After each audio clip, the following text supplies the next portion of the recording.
Ever since the Leagues of Votann were reintroduced into the 40K universe, I always thought that the lore behind them was pretty dope. I tend to have love for all different types of dwarves from different fantasy universes. Shout out to some of my favorites: Gimli, Prince Durin IV, Princess Disa, all from the Lord of the Rings and Rings of Power universes. And yes, technically the kin of the Leagues of Votann aren't called dwarves. They're called abhumans in the 40K universe. If you've already been playing through the campaigns of Warhammer 40K and Mechanicus 2, like I have, then you already been experiencing this awesome faction. You actually meet and ally with the kin in the Adeptus Mechanicus campaign, and honestly, it made me want to dive deeper into who they actually are. So let's get into it. The kin are a human-derived species, engineered way back during the dark age of technology, when humanity was actually out here thriving across the galaxy. Deep space, frozen moons, asteroid belts. Over millennia, their genetics were deliberately shaped through systems called cloyne skins, stable mutations engineered by their first ancestors. Stocky builds, denser bones, incredible resilience, nature and engineering meeting in the middle, similar to dwarves.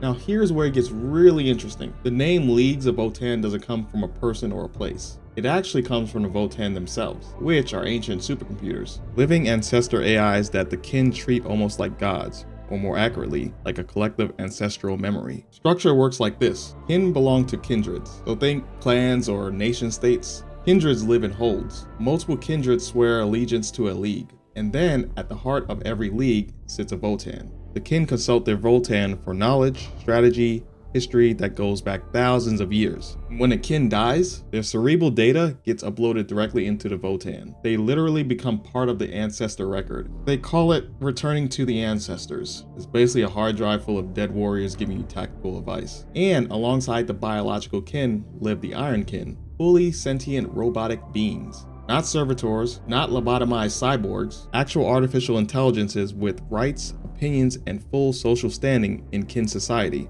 They attend council meetings, they fight alongside their kindred, they're people. Meanwhile, the Adeptus Mechanicus would literally burn you alive for building a thinking machine. The kin have been chilling with these robot beings for millennia, and no one even heard about them. On the battlefield, Hearthkin warriors form the backbone. Well-drilled, void armored infantry built for objective holding and close-range firefights. Hearthkin pioneers push out ahead on hovering motor trikes, and the Sagittar, an armored transport that hits like a freight train, rushes squads into position and stays in the fight once they dismount. So there you have it. Now, of course, this is a very downscaled version of the lore of the Votann. You can definitely go online and just go deep dive and just find more stuff, more content about them. But yeah, I'm very much a fan of the League of Votann.